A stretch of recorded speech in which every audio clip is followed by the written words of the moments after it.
ഈ സംഭവം നടന്നത് ഈ സർക്കാരിന്റെ രണ്ടാം പിണറായി സർക്കാരിന്റെ കാലത്താണ് അല്ലെ? അതെ അതെ അതെ തീർച്ചയായിട്ടും അദ്ദേഹത്തിനും ഉണ്ട്. അദ്ദേഹമാണ് രാഷ്ട്രീയക്കാർക്കൊക്കെ ഇങ്ങനെ ആക്ടേഴ്സിനെയൊക്കെ ഇൻട്രൊഡ്യൂസ് ചെയ്തെന്നാണ് കേട്ടേക്കുന്നത്. ഇപ്പം ഇതിലിപ്പോ 2 മന്ത്രിമാരും ഉണ്ട്. 2 മന്ത്രിമാരും ഉണ്ട്. ഈ മിനിസ്ട്രിയിലെ 2 മന്ത്രിമാർ, ഇപ്പൊ മന്ത്രിമാരായിട്ടിരിക്കുന്ന 2 പേരുണ്ട്. അതെ അതെ അതെ അതെ 17 ഭരണകക്ഷി MLA-മാരും ഉണ്ട്. എല്ലാം വീഴും, എല്ലാം കുലുങ്ങും. കേരളം ഒന്ന് കുലുങ്ങും സത്യം. ഷൂട്ടിങ്ങിന് ശേഷം ഒരു 6 മണി എങ്ങാണ്ടായിരുന്നു പുള്ളി എന്റെ റൂമിൽ വന്നു, എന്റെ റൂമില്. അപ്പോ ഞാൻ പെട്ടെന്ന് സംഗീത സാറിനും അങ്ങനെ ഫോൺ അടിച്ചു. എനിക്ക് തോന്നുന്നു അവരുടെ പേര് ഇവര് പറയുന്നതിന് മുമ്പ് അവര് റിസൈൻ ചെയ്ത് പോകുന്നതായിരിക്കും നല്ലത്. അപ്പൊ രക്ഷപ്പെടും. ഇല്ല, അവര് പിടിച്ചിരുന്നാൽ ഇവരുടെ പേരൊക്കെ നാണം കെട്ട് ഇറങ്ങി പോകേണ്ടി വരുമെന്ന് എനിക്ക് തോന്നുന്നു. അവരുടെ പേര് ഇപ്പൊ ഡിസ്ക്ലോസ് ഈ 2 മന്ത്രിമാര് സ്വാഭാവികമായിട്ട് അവർക്കെതിരെ ആക്ഷേപം വന്നാൽ രാജിവെക്കേണ്ടി വരുമല്ലോ. ഞാൻ ചോദിക്കുന്നത്, സർക്കാരിന് വലിയ ചീത്തപ്പേരുണ്ടാകും. ചീത്തപ്പേരുണ്ടാവും. അപ്പൊ എനിക്ക് എന്തായാലും അവരെന്തെങ്കിലും പേര് പറയാൻ തന്നെയാണ് തീരുമാനിച്ചത്. പിള്ളേരെ ഇപ്പൊ പുള്ളിക്കാരൻ എല്ലാരെയും കൂടെ ഒരിടത്താക്കിയിരിക്കുകയാണ്. പിള്ളേരെല്ലാരും വിളിച്ചിട്ട് ഏത് നിമിഷം അവരെ കൊണ്ടുപോകാൻ. അതായത് അഡ്വക്കേറ്റ് സംഗീത് ലൂയിസിന്റെ നേതൃത്വത്തിൽ വലിയ ഓപ്പറേഷൻ നടക്കുകയാണ്. ഇവരെല്ലാം ഇപ്പൊ ഒരു സ്ഥലത്തുണ്ട്. അതെ അതെ എല്ലാരും ഉണ്ടാക്കിയിട്ടുണ്ട്. ഏത് നിമിഷവും അവരെ. മിനു, ഈ വാർത്തകള് സത്യത്തിൽ പുറത്തു വരുന്നതോടെ, അല്ലെങ്കിൽ 164 കൊടുക്കപ്പെടുന്നതോടെ ഇതുവരെ ഇങ്ങനെ കേരളം ഞെട്ടിയെന്ന് വാർത്താ മാധ്യമങ്ങൾ പറഞ്ഞുകൊണ്ടിരിക്കുകയാണ്. ആ ഞെട്ടലൊന്നും അല്ല ഞെട്ടാൻ പോകുന്നത്. അതിനപ്പുറം കേരളം നടുങ്ങി വിറയ്ക്കുന്ന ഒരു സാഹചര്യമായിരിക്കും. അത് എത്ര സമയത്തിനുള്ളിൽ സംഭവിക്കുമെന്നാണ് മിനു കരുതുന്നത്? പ്രസ് മീറ്റിംഗ് വിളിക്കാന്ന് പറഞ്ഞിട്ടുണ്ട് സംഗീത് സാർ. അന്ന് എല്ലാരും വിളിക്കും, എല്ലാം പ്രസ്സും വിളിച്ചിട്ട് ഇതെല്ലാം ഈ 164 പറഞ്ഞതിന് ശേഷം, മൊഴി കൊടുത്തതിന് ശേഷം എല്ലാവരുടെയും പേര് അന്ന് ഡിസ്ക്ലോസ് ചെയ്യും. നമസ്കാരം. ഹേമ റിപ്പോർട്ടിന്റെ 6ാം ഭാഗത്തിലേക്ക് കടക്കുകയാണ്. ഞാൻ കഴിഞ്ഞ 5 ഭാഗങ്ങൾ പാർട്ടായി പബ്ലിഷ് ചെയ്തിരുന്നു. ഓരോ പാർട്ടും കേൾക്കുമ്പോൾ സിനിമയ്ക്കുള്ളിൽ നടക്കുന്ന ഞെട്ടിക്കുന്ന ലൈംഗിക പീഡനങ്ങളുടെ ഗുരുതരമായ കാര്യങ്ങളാണ് അതിൽ വെളിപ്പെട്ടിട്ടുള്ളത്. സിനിമയിലെത്തുന്ന പെൺകുട്ടികളെ കൂട്ടം കൂടിക്കൊണ്ട് ലൈംഗികമായി ദുരുപയോഗം ചെയ്യുന്നു മാത്രമല്ല, ചില അമ്മ നടിമാരും ചില പ്രമുഖ നടിമാരും ഇവരുടെ കൂടെ നിന്ന് അഡ്ജസ്റ്റ്മെന്റ് നടികളായി മാറുന്നു. എന്നിട്ട് ഇത്തരത്തിൽ പുതുതായി വരുന്ന നടികളെയെല്ലാം, എക്സ്ട്രാ നടികളെയും പുതുതായി സിനിമയിൽ അവസരം തേടിയെത്തുന്നവരെയും എല്ലാം വളഞ്ഞ് അവരെ വല്ല തന്ത്രത്തിൽ ഇത്തരത്തിലുള്ള നടന്മാർക്കും, പ്രമുഖ നടന്മാർക്കും, നടന്മാർക്കും സംവിധായകർക്കും പ്രൊഡ്യൂസർമാർക്കൊക്കെ കാഴ്ചവെക്കുകയാണ്. ചില സിനിമകളിൽ പ്രൊഡ്യൂസർമാരെ കൊണ്ടുവരുന്ന എന്തിനാണെന്നറിയാമോ? അവർക്ക് കോടികൾ കൈവശം ഉണ്ടാവും, സിനിമാ നടികളുമായിട്ട് അവർക്ക് കടപ്പറ പങ്കിടണം എന്നുള്ളത് കൊണ്ടാണ് പല പ്രൊഡ്യൂസർമാർ വരുന്നത്. എന്നാൽ ഇവരെ കുറിച്ചല്ല ഞാൻ ഇപ്പോൾ പറയുന്നത്. അതായത് കേരളത്തിലെ LDFന്റെ എന്നും സ്ത്രീപക്ഷത്തിൽ പ്രവർത്തിക്കുന്നതെന്ന് ആക്രോശം കൊള്ളുന്ന, അഭിമാനം കൊള്ളുന്ന, അവർക്ക് വേണ്ടി പോരാട്ടം നടത്തുന്നുവെന്ന് പറയുന്ന സ്ത്രീപക്ഷവാദികളായ, സ്ത്രീകളുടെ എല്ലാ കാര്യങ്ങളിലും ഞങ്ങൾ ഒറ്റക്കെട്ടാണ്, ഞങ്ങൾ അവരുടെ കൂടെയാണ് എന്ന് പറയുന്ന LDFലെ ഇപ്പോഴത്തെ മന്ത്രിസഭയിലെ 2 മന്ത്രിമാർ ബലാത്സംഗ കേസിലുണ്ട്.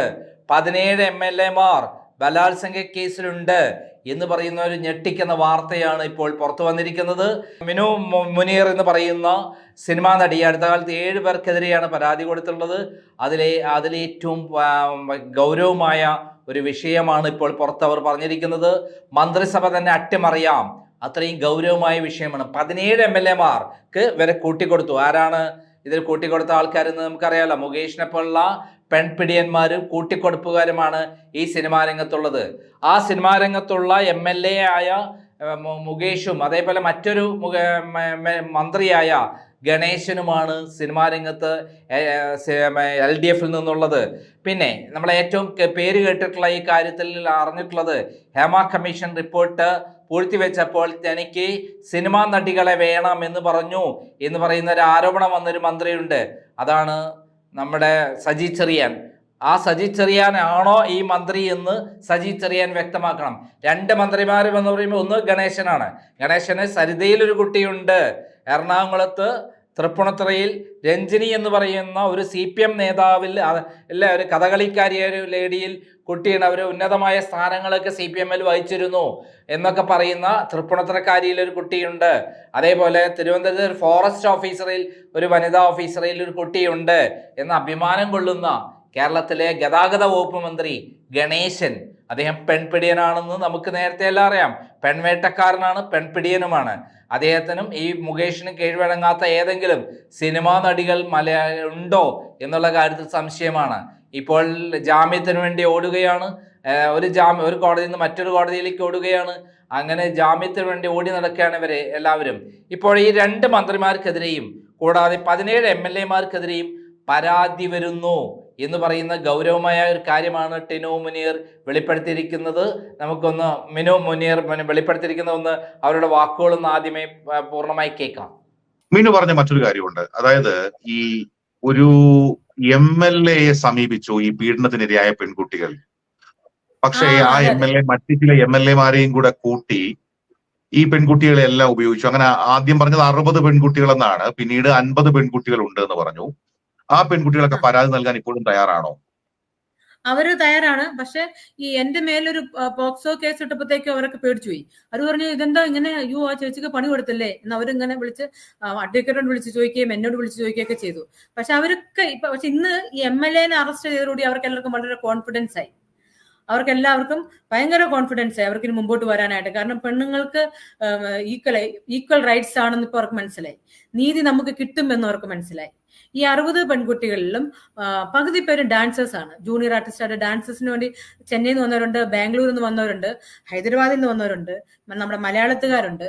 അപ്പം ഇവരെയൊക്കെ ഈ വലിയ വലിയ ആക്ടേഴ്സ് ഒക്കെ എക്സ്പ്ലോയിറ്റ് ചെയ്തിട്ട് ഇവർക്ക് ഒരു റിമ്യൂണറേഷൻ പോലും കൊടുക്കാതിരുന്നപ്പം ഇവര് MLA ആ സ്ഥലത്തെ MLA പോയി കണ്ടിട്ട് പറഞ്ഞു ഞങ്ങളെ ഇങ്ങനെ വിളിച്ചു, ഇത്ര ദിവസം വർക്ക് ചെയ്തു, ഞങ്ങൾക്ക് റിമ്യൂണറേഷൻ തന്നില്ല, കൂടാതെ ഞങ്ങളെ സെക്ഷലി എക്സ്പ്ലോയിറ്റിംഗ് ചെയ്തെന്ന് പറഞ്ഞപ്പോൾ ഇവർ പറഞ്ഞു ആഹാ അങ്ങനെയാണോ, എന്നാ നമുക്ക് അമ്മമാരെ ഇവിടെ വിളിച്ചു വരുത്തി ഞാൻ റിമ്യൂണറേഷൻ ഒക്കെ ഞങ്ങൾ ധരിപ്പിക്കാന്ന് പറഞ്ഞാൽ അവരെ അവിടെ റൂമിൽ പിടിച്ചിരുത്തിയിട്ട് ഇവരെന്ത് ചെയ്തു, ഇവരുടെ ഫ്രണ്ട്സായ ഇപ്പോ ഭരണകൂടത്തിലിരിക്കുന്ന 17 MLA-മാരാണ് ഇവരെ മാറി മാറി എക്സ്പ്ലോയിറ്റ് ചെയ്തത് സെക്ഷലി. അത് കഴിഞ്ഞിട്ട് ഓപ്പോസിറ്റ് പാർട്ടിയിലുള്ള 4 MLA-മാരും പിന്നെ 2 മിനിസ്റ്റേഴ്സും. അത് ഇവർക്ക് ഭയങ്കര വിഷമമുണ്ടായി. ഇവർക്കൊന്നും ഇതായില്ല, റിമ്യൂണറേഷൻ കിട്ടില്ല, ഒന്നുമില്ല. ലാസ്റ്റ് ഇവർ ഓടി രക്ഷോടുകയാണ് ചെയ്തത്. അപ്പൊ ഇവർക്കൊക്കെ അത് വലിയ വിഷമമായിട്ടുണ്ട്. അവർക്കത് പറയണം, അത് ജഡ്ജിനോട് നേരിട്ട് 164 ആയിട്ട് അവർ പറഞ്ഞോളാം എന്നാണ് അവർ പറയുന്നത്. മീഡിയയിൽ വന്ന അവർക്ക് മിനു ഇപ്പൊ പറയുന്ന കാര്യം, അവരൊക്കെ പലരും കല്യാണം കഴിഞ്ഞ് ഒക്കെ അങ്ങനെയൊക്കെ ഈ പരാതി ഇല്ലാത്തൊരവസ്ഥ ഉണ്ടോ, അതോ എല്ലാവരും പരാതിപ്പെടാൻ തയ്യാറായിട്ട് നിൽക്കുകയാണ്? എല്ലാരും എന്ന് വെച്ചാൽ എല്ലാവർക്കും സംഭവം എല്ലാം കറക്റ്റാണ്, വരാനൊക്കെ. ചിലർ കല്യാണം കഴിച്ചവരാണ്, ചിലർ പറഞ്ഞു ഞങ്ങളിത് പറഞ്ഞാൽ ചിലപ്പോൾ ഞങ്ങളുടെ കല്യാണം മാറി ഡൈവോഴ്സ് ആവുമോ, അങ്ങനെയൊക്കെ പേടിയുള്ളവരുണ്ട്. എല്ലാവർക്കും ഇത് പറയണമെന്ന് ഭയങ്കര സങ്കടമാണ്. ഇന്നും അവരുടെ മനസ്സിൽ സങ്കടം കിടപ്പുണ്ട്. ഇന്നിപ്പോ വളരെ ധൈര്യത്തോടെ ഈ ആദ്യ ഘട്ടം മുതല് കൃത്യമായും ഇപ്പോ ഈ പ്രമുഖരുടെ പേരുകളൊക്കെ പറയാത്തതാണല്ലോ നമ്മുടെ ഒരു ശീലം. വെളിപ്പെടുത്തൽ നടത്തിയ പലരും പേരുകൾ പറയാനൊക്കെ വിസമ്മതിച്ചു. പക്ഷെ മിനു കൃത്യമായിട്ട് ഓരോരുത്തരുടെയും പേരുകൾ പറഞ്ഞിട്ടുണ്ട്. അതുകൊണ്ടാണ് ചോദിക്കുന്നത്, ഈ സംഭവം നടന്നത് ഈ സർക്കാരിന്റെ 2ാം പിണറായി സർക്കാരിന്റെ കാലത്താണ് അല്ലെ? അതെ അതെ അതെ, തീർച്ചയായിട്ടും. ഏത് സ്ഥലത്താണ് നടന്നതെന്ന് മിനുവിന് മനസ്സിലായിട്ടുണ്ടോ? ഇത് പലയിടത്തും തിരുവനന്തപുരത്ത് നടന്നിട്ടുണ്ട്. പിന്നെ പല ഷൂട്ടിംഗ് സ്ഥലങ്ങളിലെ ലൊക്കേഷനിലാണ് നടന്നേക്കുന്നത്. ലൊക്കേഷനൊക്കെ സിറ്റി ഷൂട്ടിംഗ് ലൊക്കേഷനുകളിൽ. അപ്പൊ അവിടെ ഒരു ഹോട്ടൽ എടുത്തുണ്ടായിരിക്കും, ആ ഹോട്ടലിലൊക്കെ ആയിരിക്കും ഇവരെ മിസ്യൂസ് ചെയ്യുന്നവരെ. മിനുവിന് ഈ ദുരനുഭവം ഉണ്ടായ MLA-ക്ക് ഇതിൽ എന്തെങ്കിലും റോൾ ഉണ്ടോ? MLA എനിക്കെതിരെയോ? മിനുവിന് ദുരനുഭവം ഉണ്ടായ MLA, ഇപ്പൊ ഇന്നിപ്പോ നടപടി നേരിട്ടിരിക്കുന്ന അറസ്റ്റ് ചെയ്യപ്പെട്ട MLA ഉണ്ടല്ലോ, അദ്ദേഹത്തിന് എന്തെങ്കിലും റോൾ ഉണ്ടോ ഇതിൽ? അദ്ദേഹത്തിനും ഉണ്ട്. അദ്ദേഹമാണ് രാഷ്ട്രീയക്കാർക്കൊക്കെ ഇങ്ങനെ ആക്ടേഴ്സിനെയൊക്കെ ഇൻട്രൊഡ്യൂസ് ചെയ്തെന്നാണ് കേട്ടേക്കുന്നത്. ഇപ്പം പല ആക്ടേഴ്സിനെയും രാഷ്ട്രീയക്കാർക്ക് ഇൻട്രൊഡ്യൂസ് ചെയ്തിട്ടുണ്ടെന്നാണ്. ഇതിലിപ്പോ 2 മന്ത്രിമാരും ഉണ്ട്. 2 മന്ത്രിമാരും ഉണ്ട്. ഈ മിനിസ്ട്രിയിലെ 2 മന്ത്രിമാർ, ഇപ്പൊ മന്ത്രിമാരായിട്ടിരിക്കുന്ന 2 പേരുണ്ട്. അതെ അതെ അതെ അതെ. 17 ഭരണകക്ഷി MLA-മാരും ഉണ്ട്. അപ്പൊ ഇനി ധൈര്യമായിട്ട് മുമ്പോട്ട് പോകാനാണ് പരിപാടി. ഈ സംഗീത് ലൂയിസ് അഡ്വക്കേറ്റ് സംഗീത് ലൂയിസ് എന്താണ് പറയുന്നത്? സംഗീത് ലൂയിസും നേരെ നീതിയുടെ ആളാണ്. കാരണം അദ്ദേഹം ഒരു ഡയറക്ടറിന്റെ ആയതുകൊണ്ട് അദ്ദേഹം എന്നെക്കാളും വിറ്റ്നസ് ഉണ്ട് പുള്ളിക്കാരന്. ഇവരെ ഒരുപാട് പെണ്ണുങ്ങളെ ഇങ്ങനെ എക്സ്പ്ലോയിറ്റ് ചെയ്തേക്കുന്ന പുള്ളിക്കാരന് വളരെ പേരെ അറിയാം. പലർക്കിട്ടും ഇപ്പൊ എന്റെ കാര്യം തന്നെ ദേ ഇങ്ങോട്ട് നോക്കി എന്ന സിനിമയില് സോറി ഇലഞ്ഞിക്കാവ് പിയോയില് ഈ സംഗീതാണ് അതിനകത്ത് ഡയറക്ടർ. അപ്പൊ ഞാൻ പറഞ്ഞു അതിനകത്ത് മുകേഷ് ഉണ്ട്. അപ്പൊ ഞാൻ പറഞ്ഞു മുകേഷ് ഉണ്ടെങ്കിൽ ഞാൻ വരുന്നില്ല എന്ന് പറഞ്ഞു. എന്താ ഞാൻ പറഞ്ഞില്ല, അല്ല ശരിയല്ല ഞാൻ വരത്തില്ല. അപ്പൊ പറഞ്ഞു എന്റെ സിനിമയിലാണെങ്കിൽ മിനു ധൈര്യമായിട്ട് വന്നു, ആരും മിനുവിന് തൊടത്തില്ല എന്ന് പറഞ്ഞു. അങ്ങനെ ഞാൻ ആ സിനിമയിൽ വന്നപ്പം ഈ മുകേഷ് അവിടെ ഷൂട്ടിങ്ങിന് ശേഷം ഒരു 6 മണി എങ്ങാണ്ടായിരുന്നു പുള്ളി എന്റെ റൂമിൽ വന്നു, എന്റെ റൂമില്. അപ്പോ ഞാൻ പെട്ടെന്ന് സംഗീത സാറിന് അങ്ങനെ ഫോൺ അടിച്ചു, പുള്ളിക്കാരൻ വന്നിട്ടുണ്ട്, മെസ്സേജ് അടിച്ചു. അന്നേരം പുള്ളി പെട്ടെന്ന് അവിടെ വന്നു. എന്താ സാറേ അങ്ങോട്ടും ഇങ്ങോട്ടും തള്ളും പിടിയൊക്കെ ഉണ്ടായി ഗ്രമില്. പുള്ളിക്കാരനെ ഇറക്കി വിട്ടു. അത് ഭയങ്കര നാണക്കേടാകുമല്ലോ. മുകേഷിനെ അവിടുന്ന് ഇറക്കി വിട്ടു. ഇങ്ങനെ ഇവിടെ കണ്ടാണ്ട് ഇങ്ങനെ അങ്ങോട്ട് തള്ളുവൊക്കെ ചെയ്തു. അപ്പൊ അതിന് പുള്ളിക്കാരന് ഭയങ്കര അതിന് പിന്നെ എന്തോ കള്ളക്കേസ് അങ്ങാണ്ട് ഇടുകയൊക്കെ ഇവൻ ഇത് സുരാജ് ബഞ്ഞാറമ്മൂടില്ലേ പുള്ളിക്കാരനിട്ടും എന്തോ അവിടെ ആകുമ്പോ വടിയൊക്കെ ഉണ്ടായി. അപ്പൊ ഇവരെല്ലാരും കൂടി ചേർന്ന് പിന്നെ സംഗീത സാറിന് ഒരു കേസ് കിട്ടും. അറിഞ്ഞായിരുന്നോ? ഈ പടം കഴിഞ്ഞപ്പോ ഒരു കേസ് കിട്ടും പുള്ളിക്കാരനെതിരെ, അടിപിടി കേസ്. അപ്പൊ ആ എലിഞ്ഞിക്കാവ് പേരിലും പ്രശ്നങ്ങൾ നടന്നായിരുന്നു. ഈ 17 MLA മാർ, അതിൽ തന്നെ 2 മന്ത്രിമാർ, ആ 2 മന്ത്രിമാർക്കെതിരെ അവരിപ്പോ കേരളം ഭരിച്ചുകൊണ്ടിരിക്കുകയാണ്. കേരളത്തിൽ ഈ വലിയ ആളുകളെല്ലാം വലിയ ആരാധനയോടെ നോക്കുന്ന വമ്പന്മാരാണ്. ആ വമ്പന്മാർക്കെതിരെയുള്ള പരാതി ഉറപ്പാണ്. അതും രേഖപ്പെടുത്തപ്പെടും, 164 ആയി രേഖപ്പെടുത്തപ്പെടും. അത് ഉറപ്പല്ലേ? തീർച്ചയായിട്ടും. അങ്ങനെയാണെങ്കിൽ 2 കാര്യങ്ങൾ. എവിടെയോ മീനു പറഞ്ഞു കേട്ടൊരു കാര്യമാണ്, ഇനിയിപ്പോ മിക്കവാറും അമ്മയുടെ മീറ്റിംഗ് ഒക്കെ ജയിലിൽ വെച്ച് നടത്തേണ്ടി വരുമെന്ന്. അതിനുള്ള സാധ്യതയുണ്ടോ? എല്ലാരും അകത്ത് പോകും. എല്ലാരും അകത്ത് പോകും, അതാണ് കാര്യം. ജയിലിലായിരിക്കുള്ളൂ. അമ്മ മീറ്റിംഗ് കൂടെങ്കിൽ എല്ലാരും ജയിലിൽ പോകണം. 2 പ്രധാന സൂപ്പർ താരങ്ങൾ ജയിലിൽ പോയി കഴിഞ്ഞാൽ അത് സ്വാഭാവികമായിട്ടും നമുക്ക് ഈ അവൈലബിൾ പോളിറ്റ് ബ്യൂറോ എന്നൊക്കെ പറയുന്ന പോലെ കോറം തികഞ്ഞ് അവിടെ ഇരുന്ന് കൂടേണ്ടി വരുന്ന അവസ്ഥയാണ്. അതെ തീർച്ചയായിട്ടും. രണ്ടാമത്, സർക്കാർ തന്നെ വീഴാനുള്ള ഒരു സാധ്യതയല്ലേ മിനു പറയുന്നത്? കാരണം 2 മന്ത്രിമാരും 17 MLA മാരും. ഭരണകൂടത്തിലുള്ള MLA മാര് എനിക്ക് തോന്നുന്നു അവരുടെ പേര് ഇവര് പറയുന്നതിന് മുമ്പ് അവര് റിസൈൻ ചെയ്ത് പോകുന്നതായിരിക്കും നല്ലത്. അപ്പൊ രക്ഷപ്പെടും. ഇല്ല, അവര് പിടിച്ചിരുന്നാൽ ഇവരുടെ പേരൊക്കെ നാണം കെട്ട് ഇറങ്ങി പോകേണ്ടി വരുമെന്ന് എനിക്ക് തോന്നുന്നു. അവരുടെ പേര് ഈ 2 മന്ത്രിമാര് സ്വാഭാവികമായിട്ട് അവർക്കെതിരെ ആക്ഷേപം വന്നാൽ രാജിവെക്കേണ്ടി വരുമല്ലോ. അതാണ് ചോദിക്കുന്നത്. സർക്കാരിന് വലിയ ചീത്തപ്പേരുണ്ടാകും. ചീത്തപ്പേരുണ്ടാവും. അപ്പൊ എനിക്ക് എന്തായാലും അവരെന്തൊക്കെയാലും പേര് പറയാൻ തന്നെയാണ് തീരുമാനിച്ചത്. പിള്ളേരെ ഇപ്പൊ പുള്ളിക്കാരൻ എല്ലാരെയും കൂടെ ഒരിടത്ത് ആക്കിയിരിക്കുകയാണ്. പിള്ളേരെല്ലാരും വിളിച്ചിട്ട് ഏത് നിമിഷം അവരെ കൊണ്ടുപോകാൻ.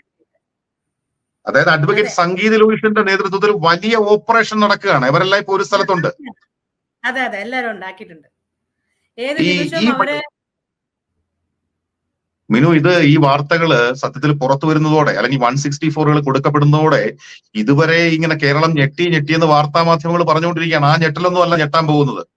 അതിനപ്പുറം കേരളം നടുങ്ങി വിറയ്ക്കുന്ന ഒരു സാഹചര്യമായിരിക്കും. അത് എത്ര സമയത്തിനുള്ളിൽ സംഭവിക്കുമെന്നാണ് മിനു കരുതുന്നത്? അത് ഇപ്പം ആദ്യമായിട്ട് നമുക്ക് അവരെ 164 അവരെ കൊണ്ട് പറയിപ്പിക്കണം, പിള്ളേരെ കൊണ്ട്.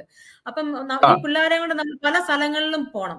വളരെ സേഫ്റ്റി ആയിട്ട് കൊണ്ടുപോകണം അവരെ, ഇല്ലേ? അല്ലെങ്കിൽ ഇവരാരെങ്കിലും അറിഞ്ഞു കഴിഞ്ഞാൽ പിന്നെ 164 കഴിഞ്ഞാൽ പിള്ളേരെ ചിലപ്പം പിള്ളേരെ ബ്ലർ, ഞങ്ങൾ മീഡിയ ആയിട്ട് സംസാരിച്ചു. അപ്പൊ ബ്ലർ വെക്കാന്ന് പറഞ്ഞു, പിള്ളേരുടെ ഫേസ് കാണിക്കത്തില്ല എന്ന് പറഞ്ഞു. അപ്പൊ പ്രസ് മീറ്റിംഗ് വിളിക്കാന്ന് പറഞ്ഞിട്ടുണ്ട് സംഗീത് സാർ. അന്ന് എല്ലാവരും വിളിക്കും, എല്ലാം പ്രസ്സും വിളിച്ചിട്ട് ഇതെല്ലാം ഈ 164 പറഞ്ഞതിന് ശേഷം, മൊഴി കൊടുത്തതിന് ശേഷം എല്ലാവരുടെയും പേര് അന്ന് ഡിസ്ക്ലോസ് ചെയ്യും പ്രസ് മീറ്റിംഗിന് മുമ്പിൽ. അതായത് മിനു മുനീറിന് ഇപ്പൊ സംഗീത ലൂയിസുമായി ബന്ധപ്പെട്ട കാര്യങ്ങളുമായി മുമ്പോട്ട് പോകുന്നു. മിനു മുനീറിന് വലിയ പിടിപാടാണെന്നാണ് പറയുന്നത്. ഇപ്പൊ കേരളത്തിൽ ഇപ്പൊ മിനു മുനീറിനെതിരെ ഒരു കേസ് വന്നപ്പോ തന്നെ ഞാനിങ്ങനെ അന്വേഷിച്ചപ്പോ കേരളത്തിലാണെങ്കിൽ ലാസർ ആൻഡ് ലൂയിസ് അസോസിയേറ്റ്സ്, തമിഴ്നാട്ടിലെത്തുമ്പോൾ നെടുംചേരാൻ, ഇനിയിപ്പോ കർണാടകയിലോ ആന്ധ്രയിലോ അവിടെയൊക്കെ ചെന്ന് കഴിഞ്ഞാൽ അവിടെയൊക്കെ വലിയ പിടിപാടുള്ള ആളുകൾ, അഭിഭാഷക വൃത്തിയിൽ ഏർപ്പെടുന്ന വലിയ അസോസിയേറ്റ്സ് ആണ് മിനുവിനെ പിന്തുണയ്ക്കുന്നതെന്നാണ് അറിയുന്നത്. എന്താണ് ഈ പിടിപാടിന്റെ? ഒരുപാട് അഡ്വക്കേറ്റ്സ് എഴുന്നേറ്റേക്കുമാണ്. സത്യം അറിഞ്ഞപ്പോഴത്തേക്ക് അവരെല്ലാം നീതിക്ക് വേണ്ടി എഴുന്നേറ്റേക്കിരിക്കുകയാണ്. അവരെല്ലാം നമ്മളോടൊപ്പം ഉണ്ട്. എന്നാൽ ഇവരുടെ സംഗീത അഡ്വക്കേറ്റ്സിന്റെ തന്നെ 100 അഡ്വക്കേറ്റ്സ് ഉണ്ട്. പിന്നെ ഈ ചെന്നൈയിലെ, പിന്നെ കർണാടകയിലെ എല്ലാവരും റെഡി ആയിട്ടിരിക്കുകയാണ്. They all ready to fight for the justice. അതെ, മിനു പറഞ്ഞൊരു കാര്യം വളരെ പ്രധാനപ്പെട്ട ഒരു കാര്യമാണ്. ഇപ്പോൾ നമ്മുടെയൊക്കെ കാലം, അല്ലെങ്കിൽ നമ്മൾ ഈ സിനിമ ഇൻഡസ്ട്രിയിൽ നിൽക്കുന്ന കാലമൊക്കെ കഴിഞ്ഞു. ഇപ്പൊ ഈ കാര്യങ്ങളൊക്കെ പറഞ്ഞതുകൊണ്ട് മിനുവിന് എന്തെങ്കിലും ഫിനാൻഷ്യൽ ആയ ബെനിഫിറ്റോ മറ്റെന്തെങ്കിലും നേട്ടങ്ങളോ ഒന്നും ലഭിക്കില്ല. ഇനിയിപ്പോ ഈ സിനിമ ഇൻഡസ്ട്രിയിൽ തന്നെ ചിലപ്പോ വലിയ അവസരങ്ങൾ കിട്ടാനൊന്നും, ഒരുപക്ഷെ ആ വെല്ലുവിളി പോലും ഏറ്റെടുത്തുകൊണ്ടാണ് ഈ രംഗത്ത് നിൽക്കുന്നത്. അതുകൊണ്ട് തന്നെ ഈ പോരാട്ടം അംഗീകരിക്കപ്പെടേണ്ടതുമാണ്. അത് തിളക്കമുള്ള പോരാട്ടം എന്ന് തന്നെ, ആ തിളങ്ങുന്ന പോരാട്ടം എന്ന് തന്നെ അതിനെ വിശേഷിപ്പിക്കേണ്ടിയും വരും. ഏതായാലും മിനുവിന്റെ പോരാട്ടം തുടരട്ടെ. അപ്പോ മിനു പറഞ്ഞതുപോലെ വിഗ്രഹങ്ങൾ ഉടയുന്ന നാളുകൾ ഇതാ വരുന്നു. നമുക്ക് കാത്തിരിക്കാം. അതെ, തീർച്ചയായിട്ടും. ആരൊക്കെയാണ് ബുക്ക് ചെയ്യപ്പെടുക എന്നറിയാൻ നമുക്ക് കാത്തിരിക്കാം. ഓക്കെ, ഒത്തിരി സന്തോഷം Minu Muneer. Thank you. Bye. തുടക്കത്തിൽ ചെറിയൊരു ഭാഗമാണ് കൊടുത്തത്, ഇപ്പോൾ പൂർണ്ണമായി കേട്ടല്ലോ. ഇനി നമ്മൾ മനസ്സിലാക്കേണ്ടത് 6ാം ഭാഗമാണ്. അതായത് സിനിമയിൽ നടക്കുന്ന ഏതൊക്കെ തരത്തിലുള്ള തട്ടിപ്പുകളാണ്, ഏതൊക്കെ തരത്തിലാണ് പെൺകുട്ടികളെ ദുരുപയോഗം ചെയ്യുന്നത്, ലൈംഗിക ആഭാസത്തിന് ഉപയോഗിക്കുന്നത്, അവർക്ക് തൊഴിൽ രംഗത്ത് യാതൊരു സുരക്ഷിതത്വവുമില്ല, ഇവർക്ക് യാതൊരു തരത്തിലും മാനദണ്ഡങ്ങളുമില്ല, അതേപോലെ കൂട്ടിക്കുടപ്പുകാരാണ് ഇതിലെ ചില നടികൾ എന്ന് പറയുന്നൊരു കാര്യം. ഇവർ തന്നെ ചില അമ്മ നടിമാർ കൂട്ടിക്കൊടുപ്പുകാരികളാണെന്നുള്ള കാര്യത്തിൽ നമുക്ക് ഒരു സംശയമില്ലാതെ രേഖകൾ പുറത്തു വന്നിട്ടുണ്ട്. നമുക്ക് അതിനെക്കുറിച്ചൊക്കെ കൂടുതൽ പറയാം. ഇപ്പോൾ 6ാം ഭാഗം കേൾക്കുക. മലയാളികൾ എല്ലാവരും ഹേമ കമ്മീഷൻ റിപ്പോർട്ട് കേൾക്കണം, അത് സ്പ്രെഡ് ചെയ്യണം. അതോടൊപ്പം ഈ ചാനൽ സബ്സ്ക്രൈബ് ചെയ്യാൻ മറക്കും ചെയ്യരുത്. നമുക്ക് 6ാം ഭാഗം കേൾക്കാം. ഹേമ കമ്മിറ്റി റിപ്പോർട്ട് തുടരുന്നു. ചലച്ചിത്ര രംഗത്തേക്കുള്ള പ്രവേശനത്തിന് ലൈംഗിക ആവശ്യങ്ങൾ ഉന്നയിക്കപ്പെടുന്നത് അതിനെ മറ്റു മേഖലകളിൽ നിന്ന് വ്യത്യസ്തമാക്കുന്നു.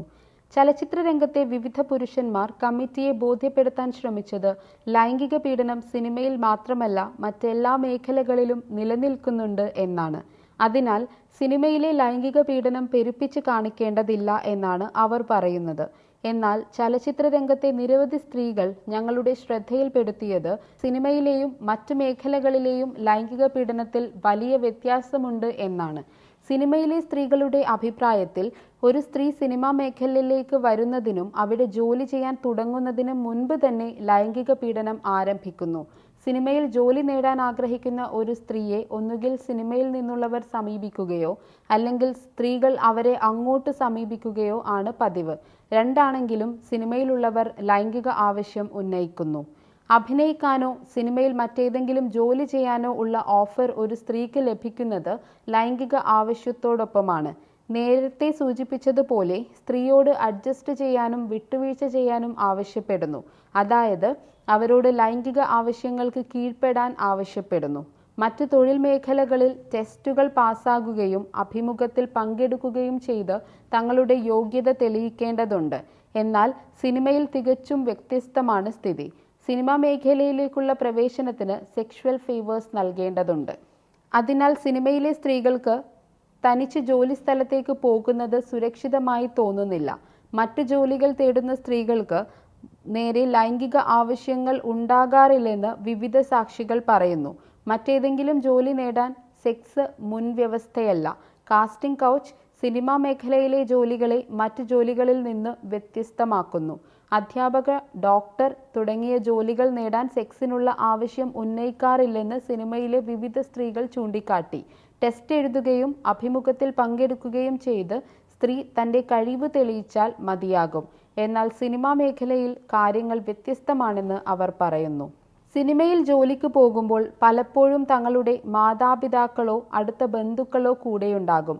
കാരണം സിനിമയിൽ അവസരം നൽകുന്നതിനോടൊപ്പം സെക്ഷുവൽ ഫേവേഴ്സിന് ഉള്ള ആവശ്യം സാധാരണമാണെന്ന് സിനിമയിലെ നിരവധി സ്ത്രീകൾ പറയുന്നു. ജോലി സ്ഥലത്തെ സുരക്ഷയെക്കുറിച്ച് അവർ ആശങ്കാകുലരാണ്. പ്രൊഡക്ഷൻ ടീം ഏർപ്പാടാക്കിയ താമസ സ്ഥലങ്ങളിൽ തനിച്ച് താമസിക്കുന്നത് സുരക്ഷിതമാണെന്ന് അവർക്ക് തോന്നുന്നില്ല.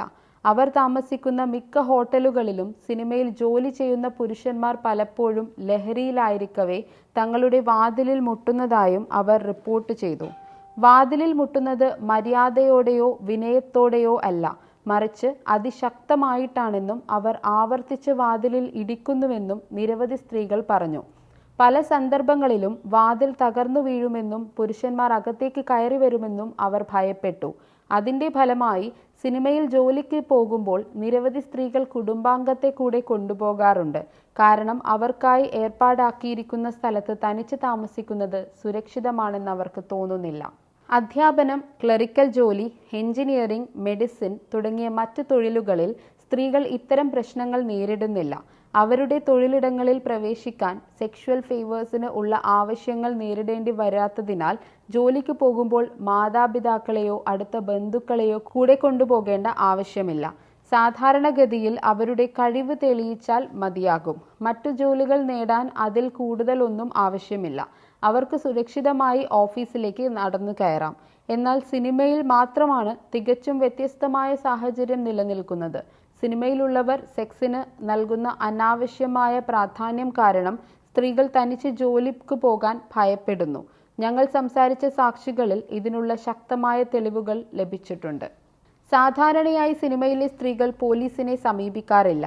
തെളിവുകളോടുകൂടി ഞങ്ങൾക്ക് മുന്നിൽ വെളിപ്പെടുത്തിയ സിനിമയിലെ സ്ത്രീകൾക്കെതിരെ നടക്കുന്ന ലൈംഗിക പ്രവൃത്തികൾ മിക്കതും ഇന്ത്യൻ ശിക്ഷാ നിയമപ്രകാരം കുറ്റകൃത്യങ്ങളാണ്. കൂടാതെ തൊഴിലിടങ്ങളിലെ സ്ത്രീകൾക്കെതിരായ ലൈംഗിക പീഡന തടയൽ നിരോധന പരിഹാര നിയമത്തിന്റെ പോഷ് ആക്ട് നിർവചനത്തിൽ ഉൾപ്പെടുന്നവയുമാണ്. എന്നിരുന്നാലും ഈ ക്രൂരതകൾ അനുഭവിക്കുന്ന സ്ത്രീകൾ സിനിമയിലെ അതിക്രമങ്ങളെക്കുറിച്ച് പരാതി നൽകിയാൽ തങ്ങൾ നേരിടേണ്ടി വരാവുന്ന ഗുരുതരമായ പരിണിതഫലങ്ങളെക്കുറിച്ച് ആലോചിച്ച് മൗനം പാലിക്കാനാണ് താൽപ്പര്യപ്പെടുന്നത്. സിനിമയിലെ സ്ഥിതി അത്രയ്ക്ക് മോശമാണെങ്കിൽ സ്ത്രീകൾ എന്തുകൊണ്ട് പോലീസിനെ സമീപിക്കുന്നില്ലെന്ന് കമ്മിറ്റിക്ക് മുന്നിൽ ഹാജരായ സിനിമയിലെ നിരവധി പുരുഷന്മാർ ചോദിച്ചു. ഞാൻ ഒരു നടനോട് ചോദിച്ചു, ഇരയോട് പോലീസ് സ്റ്റേഷനിൽ പോകാനോ അവർ നൽകിയ വെളിപ്പെടുത്തലുകളിൽ കേസ് രജിസ്റ്റർ ചെയ്യാനും നടപടി സ്വീകരിക്കാനുമായി പോലീസിന് അയച്ചു കൊടുക്കാനോ ഞാൻ ആവശ്യപ്പെട്ടാൽ അതിൻ്റെ പരിണിത ഫലങ്ങൾ എന്തായിരിക്കുമെന്ന് അദ്ദേഹത്തിന് ഊഹിക്കാമോ എന്ന്. എന്ത് കാരണങ്ങളാൽ ആണ് സാധാരണ സ്ത്രീകൾ ലൈംഗിക പീഡനം നേരിടുമ്പോൾ പോലീസിന്റെ അടുത്തേക്ക് പോകാറില്ലെന്നത് സുവ്യക്തമാണ്. സിനിമയിലെ സ്ത്രീകളുടെ കാര്യത്തിനും സ്ഥിതി വ്യത്യസ്തമല്ല. അവർ പൊതുവ്യക്തികളായതിനാൽ സൈബർ ആക്രമണങ്ങൾ ഉൾപ്പെടെയുള്ള വിവിധ ഉപദ്രവങ്ങൾക്ക് വിധേയരാകാമെന്നതിനാൽ സാധാരണ സ്ത്രീകളെക്കാൾ കൂടുതൽ അപമാനിതരാകും. സ്ത്രീകൾ എന്തുകൊണ്ട് പോലീസിനെ സമീപിക്കുന്നില്ലെന്ന് ചോദിക്കുന്ന പുരുഷന്മാർക്ക് പോലും അറിയാം അവരുടെ സ്വന്തം കുടുംബത്തിലെ ഏതെങ്കിലും സ്ത്രീകൾക്കെതിരെ ലൈംഗികാതിക്രമം നടന്നാൽ ആരും പരാതിയുമായി പോലീസ് സ്റ്റേഷനിലേക്ക് ഓടിപ്പോകാറില്ലെന്ന്. അതിനാൽ യാഥാർത്ഥ്യവുമായി യാതൊരു ബന്ധവുമില്ലാത്ത പുരുഷന്മാർ പറഞ്ഞതിനെ നമുക്ക് വിലയിരുത്താൻ കഴിയില്ല. ലൈംഗിക പീഡനത്തിന്റെയോ അതിക്രമത്തിന്റെയോ ആരോപണവുമായി പോലീസ് സ്റ്റേഷനിൽ പോയാൽ വിവിധ പരിണിത ഫലങ്ങൾ നേരിടേണ്ടി വരുമെന്ന് നിരവധി സാക്ഷികൾ കമ്മിറ്റിക്ക് മുന്നിൽ പറഞ്ഞു. കോടതിയിലോ പോലീസിലോ വിഷയം ഉന്നയിച്ചാൽ ജീവന് ഭീഷണി ഉൾപ്പെടെയുള്ള കടുത്ത പരിണിത ഫലങ്ങൾ നേരിടേണ്ടി വരും. ജീവന് ഭീഷണി ഇരകൾക്ക് മാത്രമല്ല അവരുടെ അടുത്ത കുടുംബാംഗങ്ങൾക്കും ഉണ്ടാകുമെന്ന് ഒരു സാക്ഷി കൂട്ടിച്ചേർത്തു. അധികാരികളുടെ മുന്നിൽ പോലും തങ്ങളുടെ പരാതികൾ അറിയിക്കാൻ വായ് തുറന്നാൽ എന്തൊക്കെ നേരിടേണ്ടി വരുമെന്ന് അവർക്ക് പ്രവചിക്കാനാവില്ല. പൊതുവ്യക്തികളായതിനാൽ സോഷ്യൽ മീഡിയയിലൂടെ അവരുടെ പേരുകൾ വെളിപ്പെടുത്തും. പരാതിയുടെ തൊട്ടടുത്ത ദിവസം തന്നെ സോഷ്യൽ മീഡിയയിൽ കഠിനമായ സൈബർ ആക്രമണങ്ങൾ ഉണ്ടാകും. സാക്ഷികൾ കമ്മിറ്റിക്ക് മുന്നിൽ ഹാജരാക്കിയ വിവിധ രേഖകൾ സ്ത്രീകളെ ഓൺലൈനിൽ ആക്രമിക്കാൻ സോഷ്യൽ മീഡിയയിൽ വളരെ അശ്ലീലമായ ഭാഷ ഉപയോഗിക്കുന്നുവെന്ന് വ്യക്തമായി തെളിയിക്കുന്നു. സ്ത്രീകളെ നിരുത്സാഹപ്പെടുത്താൻ അവർ അശ്ലീല ചിത്രങ്ങൾ, ഉദ്ധരിച്ച ലിംഗങ്ങളുടെ ഫോട്ടോകളും മറ്റ് അശ്ലീല അഭിപ്രായങ്ങളോട് പോസ്റ്റ് ചെയ്യുന്നു. ഇത്തരം ആക്രമണങ്ങൾ സ്ത്രീകൾക്ക് നേരിടാനും സഹിക്കാനും കഴിയാവുന്നതിലും അപ്പുറമാണ്. സിനിമയിലെ തങ്ങളുടെ അനുഭവങ്ങൾ വെളിപ്പെടുത്തുന്നതിലൂടെ അവർക്ക് അപകട സാധ്യത നേരിടുകയാണെന്ന് അവരിൽ ചിലർ ഈ കമ്മിറ്റിയോട് പറഞ്ഞു. കാരണം അങ്ങനെ ചെയ്യുന്നതിലൂടെ അവർ മാത്രമല്ല അവരുടെ ബന്ധുക്കളും അപകടത്തിലാകും. അവരെ പീഡിപ്പിച്ചവരുടെ ചെവിയിൽ അവർ പറഞ്ഞ വസ്തുതകൾ എത്തിയാൽ കുറ്റവാളികളിൽ പലരും വളരെ സ്വാധീനമുള്ളവരാണ്. സിനിമയിലെ സ്ത്രീകൾ നേരിട്ട ലൈംഗികാതിക്രമത്തിന്റെയും പീഡനത്തിന്റെയും സ്വഭാവം കേൾക്കുക എന്നത് ഞങ്ങൾക്ക് ഞെട്ടിക്കുന്ന അനുഭവമായിരുന്നു. പിറ്റേന്ന് മുതൽ അവർ അതേ പുരുഷനൊപ്പം ഭാര്യാഭർത്താക്കന്മാരായി പരസ്പരം ആലിംഗനം ചെയ്തുകൊണ്ട് ജോലി ചെയ്യേണ്ടി വന്നു. അത് ഭയാനകമായിരിക്കുന്നു. ഷൂട്ടിങ്ങിനിടെ അവരോട് ചെയ്തതിന്റെ ഫലമായി അവരുടെ മുഖത്ത് രോഷവും വെറുപ്പും പ്രതിഫലിച്ചു. ഒരു ഷോട്ടിനായി 17 തവണ റീടേക്ക് എടുക്കേണ്ടി വന്നു. സംവിധായകൻ ഈ സാഹചര്യത്തിന് അവരെ വിമർശിച്ചു. സിനിമയിൽ സ്ത്രീകൾ പണം സമ്പാദിക്കാനാണ് വരുന്നതെന്നും അവർ എന്തിനും കീഴടങ്ങുമെന്നും ഒരു പൊതുധാരണയുണ്ട്. കലയോടും അഭിനയത്തോടുമുള്ള അഭിനിവേശം കൊണ്ടാണ് ഒരു സ്ത്രീ സിനിമയിലേക്ക് വരുന്നതെന്ന് സിനിമയിലെ പുരുഷന്മാർക്ക് സങ്കല്പിക്കാൻ പോലും കഴിയില്ല. എന്നാൽ അവർ പ്രശസ്തിക്കും പണത്തിനും വേണ്ടിയാണ് വരുന്നതെന്നും സിനിമയിൽ അവസരം ലഭിക്കാൻ ഏത് പുരുഷനൊപ്പം കിടക്കുമെന്നുമാണ് വെപ്പ്. ഒരു സ്ത്രീ പ്രശ്നക്കാരിയാണെന്ന് വന്നാൽ അവരെ വീണ്ടും സിനിമയിലേക്ക് വിളിക്കില്ല. അതിനാൽ അഭിനയത്തോട് അഭിനിവേശമുള്ള സ്ത്രീകൾ എല്ലാ ക്രൂരതകളും നിശബ്ദമായി സഹിക്കും. സിനിമയിലെ മറ്റ് സ്ത്രീകൾക്കും ഇതേ അനുഭവമുണ്ടായോ എന്ന് കമ്മിറ്റി ഈ സാക്ഷിയോട് ചോദിച്ചപ്പോൾ ഉണ്ടാകാം, പക്ഷേ അവർ തങ്ങളുടെ പ്രശ്നങ്ങൾ തുറന്നു പറയാൻ ഭയപ്പെടുന്നുവെന്ന് അവർ പറഞ്ഞു. ഓൺലൈൻ ഉപദ്രവം അഥവാ സൈബർ ആക്രമണം. വിവിധ സ്ത്രീകളും പുരുഷന്മാരും കമ്മിറ്റിയോട് പറഞ്ഞത് തങ്ങൾ അത്യന്തം അസ്വസ്ഥരാകുന്ന സൈബർ ആക്രമണത്തിന് വിധേയരാകുന്നുണ്ടെന്നാണ്. ഫേസ്ബുക്കിലും മറ്റ് സോഷ്യൽ മീഡിയ പ്ലാറ്റ്ഫോമുകളിലും വിവിധ അഭിപ്രായങ്ങൾ പ്രസിദ്ധീകരിച്ചും അശ്ലീല ചിത്രങ്ങൾ, വീഡിയോകളും പോസ്റ്റ് ചെയ്തും അവർ പരസ്യമായി ഭീഷണിപ്പെടുത്തുകയും അപകീർത്തിപ്പെടുത്തുകയും ചെയ്യുന്നു. അവർ ട്രോളിന് വിധേയരാകുന്നു. കൂടാതെ നിരവധി അപകീർത്തികരമായ സന്ദേശങ്ങൾ വാട്സപ്പിലൂടെ പ്രചരിപ്പിക്കപ്പെടുന്നു. അവർക്കെതിരെ പരസ്യമായി ലൈംഗിക സ്വഭാവമുള്ള വിവിധ പരാമർശങ്ങൾ നടത്തുന്നു. കൂടാതെ കലാകാരികളുടെ സോഷ്യൽ മീഡിയ അക്കൗണ്ടുകളുടെ വാളുകളിൽ പുരുഷലിംഗത്തിൻ്റെയോ മറ്റ് അശ്ലീല ചിത്രങ്ങളുടെയും ഫോട്ടോകൾ പോസ്റ്റ് ചെയ്യുന്നു. തുടർന്ന് അവർ ബലാത്സംഗം ചെയ്യുമെന്ന ഭീഷണികളും. ഇതെല്ലാം കലാകാരികളെ പരിഹസിക്കാനും ഭീഷണിപ്പെടുത്താനും നിരുത്സാഹപ്പെടുത്താനും അപമാനിക്കാനും ഉദ്ദേശിച്ചുള്ളതാണ്. സൈബർ ആക്രമണം നടത്തുന്നത് പൊതുജനങ്ങളാണ്, സിനിമയിൽ നിന്ന് നേരിട്ടല്ല എന്നാണ് വെപ്പ്. ചലച്ചിത്ര വ്യവസായത്തിലെ സ്ത്രീകൾക്കെതിരെ മാത്രമല്ല, മറ്റ് നിരവധി സ്ത്രീകൾക്കെതിരെയും ഇത്തരം കുറ്റകൃത്യങ്ങൾ നടക്കുന്നുണ്ട്. ഇപ്പോൾ സമൂഹത്തിൽ നേരിടുന്ന ഒരു പൊതുവായ പ്രശ്നമാണിത്. അതിനാൽ ഈ പ്രശ്നം ഈ കമ്മിറ്റിയുടെ പഠനത്തിന്റെ പരിധിയിൽ വരുമോ എന്ന ചോദ്യം ഉയരുന്നു. ചലച്ചിത്ര വ്യവസായത്തിലെ സ്ത്രീകളെ സംബന്ധിച്ചുള്ള പ്രശ്നങ്ങളും അവരുടെ ജോലി സാഹചര്യങ്ങളും പഠിച്ച് റിപ്പോർട്ട് ചെയ്യാനും പരാമർശ വ്യവസ്ഥകൾ പ്രകാരം പ്രശ്നങ്ങൾക്ക് പരിഹാരം നിർദ്ദേശിക്കാനുമാണ് ഈ കമ്മിറ്റി രൂപീകരിച്ചിരിക്കുന്നത്.